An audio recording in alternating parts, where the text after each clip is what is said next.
Hey, coucou tout le monde. Bon bah pour une première, là tu le vois pas mais on est dans la cellule. Et après la soirée qu'on a passée, moi j'ai mal à la tête. Merci au chacha. Et du coup bah tu vois, on a la sortie des moutons qu'on a vu rentrer hier soir et là il les sort. Donc c'est sympa. Hier on a assisté à une scène complètement folle hier. Franchement c'était dingue. Faut qu'on fasse un débrief avec nos amis les Belges. Mais c'était fou. C'était fou. On a été invité par Al-Qaïd, un berger, avec son copain Dato, qui est lui aussi berger. Et là, bah voilà quoi. Ils ont récupéré des moutons, et ils l'ont tué, ils l'ont dépecé, ils l'ont coupé, il a fait un petit feu, on a fait cuire le mouton, et on a partagé un super moment. Franchement, c'était fou quoi. Bon bah voilà, on a dormi ici cette nuit et ce matin au réveil, on n'avait pas du tout fait attention, mais en sortant, quand les nuages ont commencé un petit peu à se dégager, on s'est rendu compte qu'il avait neigé cette nuit. Hier soir, sur les vues de drone, et quand nous sommes arrivés, il n'y avait absolument pas de neige. Et là donc il a neigé à, je dirais, 400 mètres au-dessus de notre position, donc à peu près 2005 quoi, 2500 mètres il a dû neiger.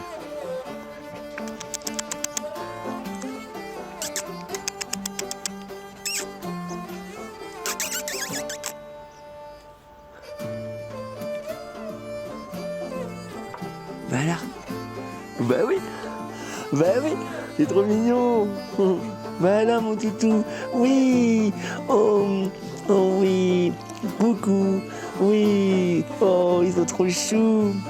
Ah bah oui mon gros pépère. Oh oui, oui, oui, oui. Oh oui. Oh là là, la petite peluche. Une vraie peluche. Oui. Viens. Oui, Fifi. Ouais. C'est des vraies pluches, regarde. Ils sont trop choux.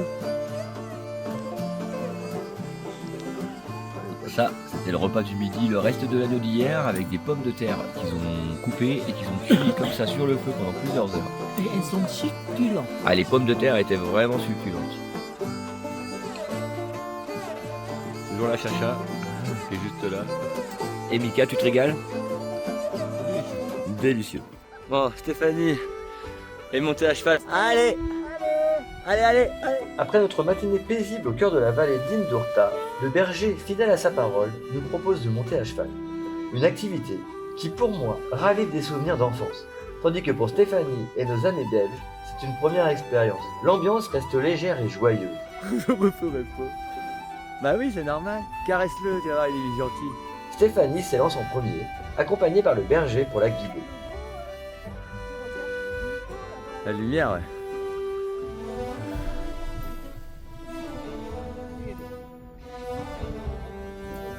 Il te montre comment faire pour tourner à droite. Ouais.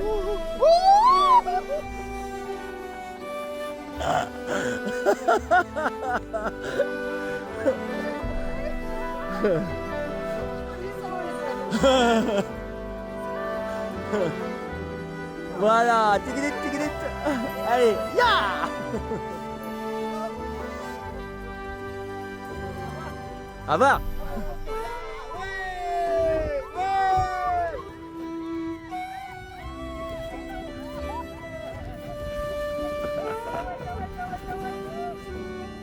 Ces petits cris d'appréhension nous amusent et le tour est assez bref.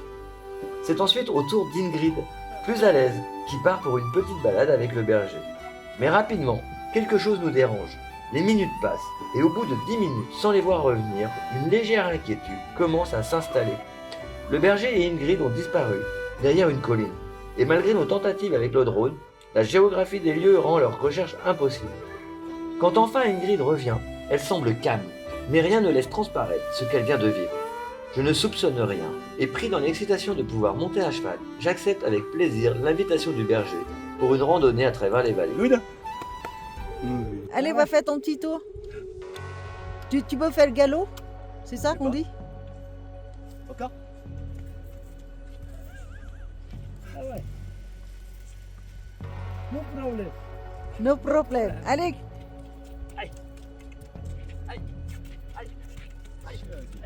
Oh là, joli.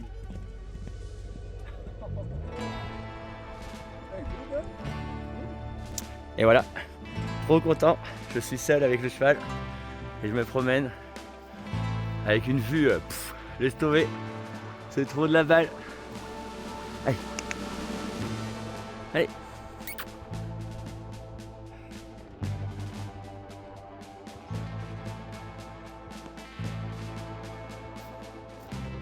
Allez mon gros, c'est bien. Voilà. Allez.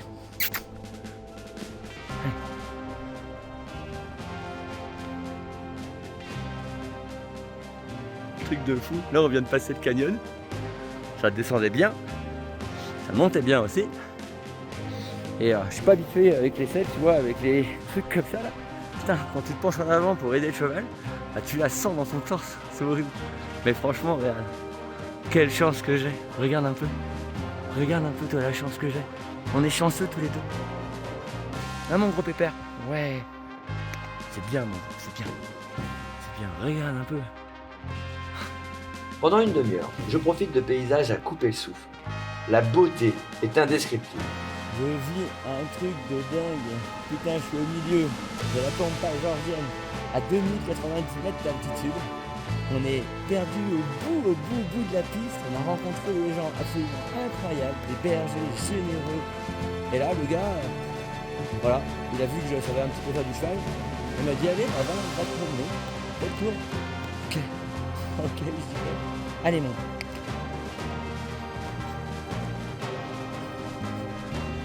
C'est trop bien. Quelle chance d'être là. Allez, mon. Et juste devant, on a les chevaux.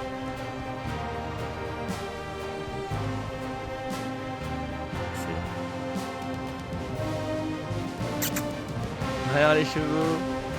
Regarde.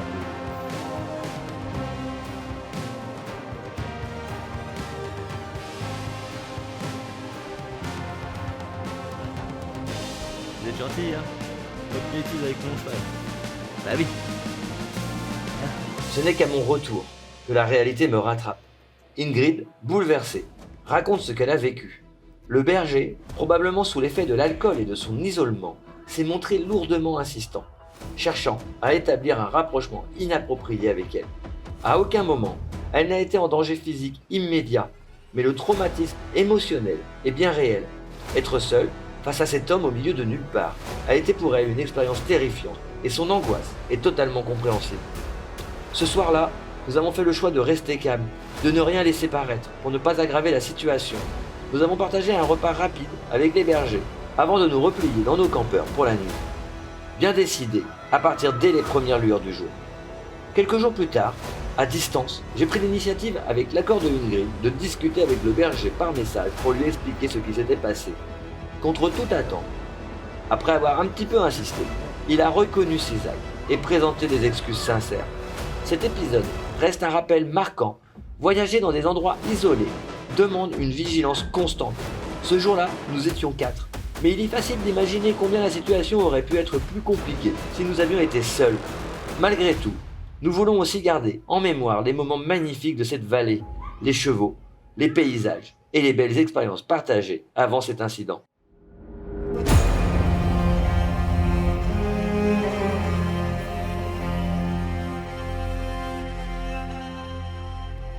Avant de quitter la vallée, nous avons voulu faire un saut sur l'autre versant, là où je m'étais promené à cheval et où Ingrid s'était retrouvée seule avec le berger.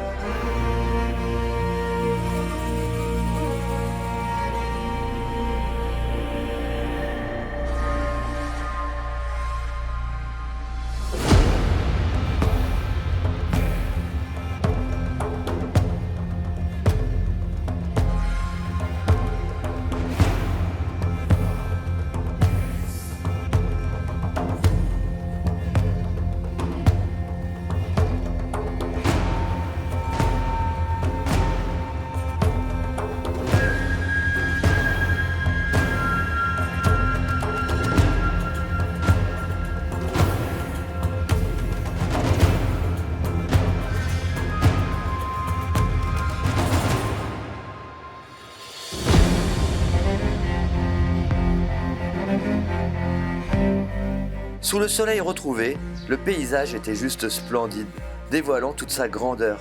Ce n'est qu'après ce détour que nous avons repris la piste en sens inverse, en direction de la vallée d'Aumalo. Les passages à gué se succèdent, suivis des chemins escarpés. Nous enchaînons montées et descentes à flanc de montagne sur des pistes gravillonnées, rendues glissantes par l'humidité.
Comme tu le sais, donc on a passé un moment incroyable à Indurta et donc là on a repris la route, on retourne vers Aumalo. La route est sublime, mais il y a tout un endroit où on a appris que la route sur laquelle on était venu avait, comment on dit, elle s'était écroulée en fait. On avait bien vu que ça avait été tassé un petit peu dernièrement et effectivement voilà, ils nous ont confirmé que s'il pleuvait beaucoup, la route elle allait tomber, donc on était un peu inquiets quand même, je t'avoue. Voilà, donc apparemment non, on a vu des gens arriver en voiture hier pour faire des livraisons. Apparemment tout va bien, donc la route est intacte. Donc on va pouvoir normalement rentrer. Mais c'est vrai que c'était un passage vraiment pas rassurant. Pas parce qu'il était dangereux pour rouler ou compliqué. Tu étais à flanc de falaise sur la gauche du coup à l'aller. Et à droite tu avais donc toute la montagne qui était tombée. Ils avaient gratté dedans à l'intérieur et ils n'avaient pas encore vraiment bien tassé. Je peux t'assurer que... pas fier quoi. Bon, comme on t'a dit tout à l'heure, il y avait une partie de la route qui s'était écroulée avant que nous passions et qui avait donc été un petit peu refaite. Et voilà, on le voit, c'est juste ici, toute la route que tu vois là, toute la montagne plutôt, tu vois, tout le flanc de la montagne ici, s'était écroulé. Donc voilà, c'est pas très rassurant, je te montre un peu plus près ce que ça donne. Là, c'est la route sur laquelle on doit aller et on voyait parfaitement quand nous sommes passés, donc il y a 2-3 jours, les monticules de terre qui étaient prêts à retomber. C'était franchement pas rassurant, mais là on va passer, on n'a pas le choix, en espérant que tout se passe bien.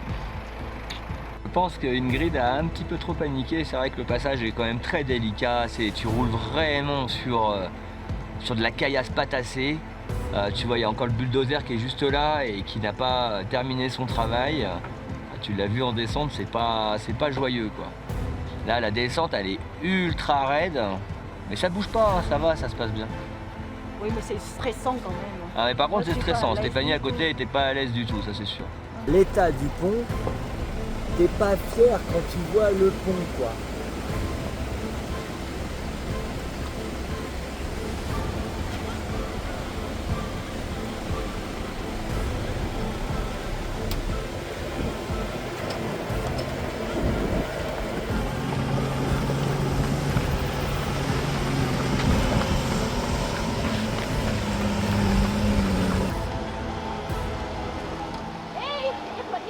Non mais il est au bout.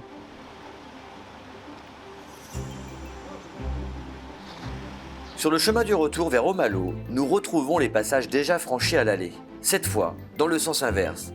Mais la piste nous réserve une surprise. Dans un virage, en forme de cuvette, Mika et Ingrid avec leur Sprinter 4x4 réussissent à se tanker. L'arrière du véhicule, assez long, après les roues, s'est retrouvé suspendu, sans motricité. Confiant que je pouvais l'aider, Mika a tenté le coup. sans prendre assez large. Résultat, son sprinter est resté bloqué littéralement dans les airs. Tout fier, Mika a alors sorti son treuil et décidé de s'accrocher sur Spirit, un moment franchement drôle et aussi l'occasion de confirmer la bonne entente qui régnait entre nous.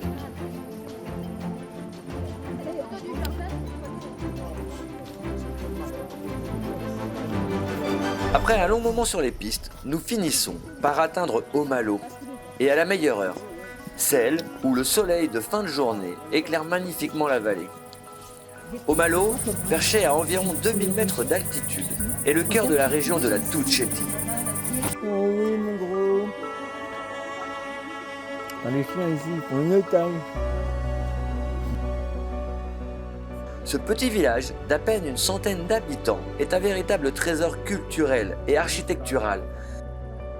Donc là, nous sommes à Omalo, le vieux Omalo. Qu'est-ce que vous en pensez là, comme ça, tout de suite à chaud? Sympathique, mignon. Sympathique, mignon. On a le soleil avec nous, après 2 jours de pluie. Ces maisons traditionnelles, en pierre, coiffées de toits en ardoise, se mêlent aux fameuses tours défensives, typiques de la région.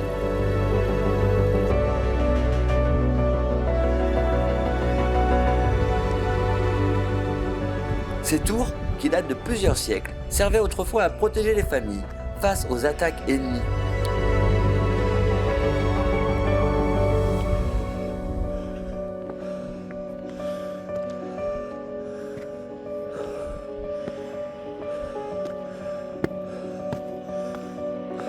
Depuis le sommet du village, la vue sur la vallée est imprenable. Un paysage à couper de souffle, qui reflète toute la grandeur et l'authenticité de cette région reculée de la Géorgie.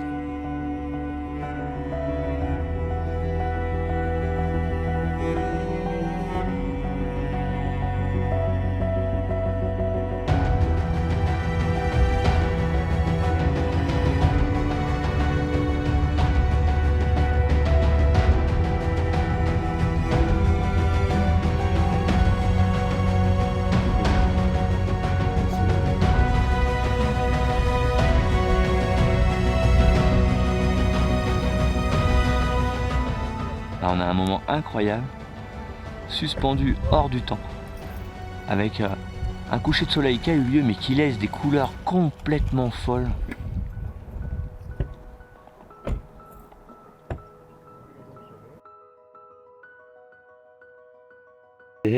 Bonjour tout le monde. Bon, bah, ce matin, on a dormi à côté de Omalo, là, hier soir. Ce matin, on a le droit à un lever de soleil. Bon, là, il est déjà 8 heures, je pense. Tu vois, c'est quand même très joli. C'est même magnifique. On a vraiment la couche nuageuse qui est sur les sommets. Et puis ensuite, tu as quelques petites ondées, tu sais, de brume un peu plus bas.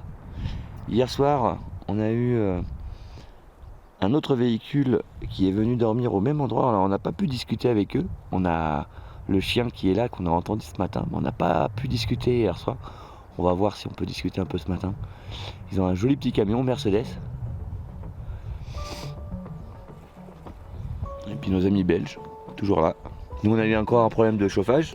C'était pas à cause de la flamme qui s'éteignait plutôt. Là, apparemment, il fonctionnait bien hier soir, impeccable. Et puis, il a commencé à souffler dans le vide. Et je me suis douté que c'était un problème lié au manque de gasoil. Oui, manque d'énergie. Il n'y a plus de gasoil dans le réservoir, donc forcément, ça marche moins bien. Là-bas, on a toujours un petit peu de neige qui était tombée justement l'autre jour. Donc, c'est bien tombé quand même. Et puis là aujourd'hui on va sûrement rester sur place. Donc là on a rencontré un couple espagnol, je te disais tout à l'heure, qui était arrivé hier soir. Hier soir il faisait froid, on n'a pas été leur dire bonjour, mais là ils étaient prêts à partir, donc on s'est déplacé pour aller leur faire un petit coucou. Et ils sont super gentils. Là on a Mika qui présente le garage de son véhicule.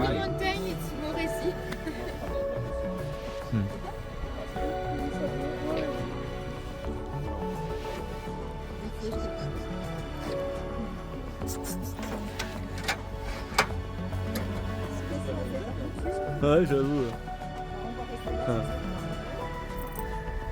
Hey, so good. Attends. Ah ouais, it's big, hein. J'adore. I like. Yeah, shower. Yeah, more comfortable. Laisse tomber, toi. Ah, le kiff. Air conditioner. Oh, yeah. Yeah. But it's more comfortable. Ah, No it's more outside, outside, no, inside. You have here, Oh, yeah. here in the lit. Ah, good. Le bonheur. Bye. Ils ont pas de salle. Ah, moi, je suis déjà allée. Regarde ça comme ça balance. C'est lourd, hein? Oui, c'est lourd. 9 tonnes. 9 tonnes. 9 tonnes. C'est plus petit que celui de Justin Ebi. Hein. Tu crois, non? Ah ouais, ouais, si. Il a plus de 11 tonnes, Justin. Oh, parce qu'il est lourd, c'est le plein de bras. Non, non, non, non, je pense que la cellule est plus grande d'ailleurs.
Ce soir, on essaye la recette de Pépitoy, mais on n'a pas les bonnes sardines.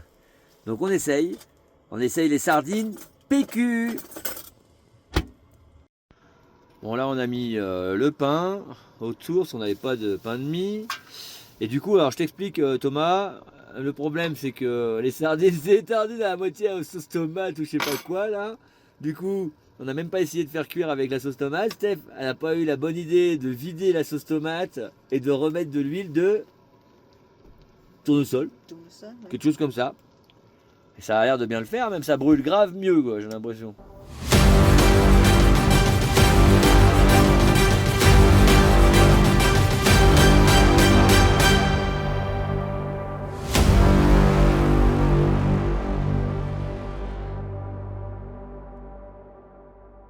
Si tu aimes nos aventures, alors like, commente et abonne-toi.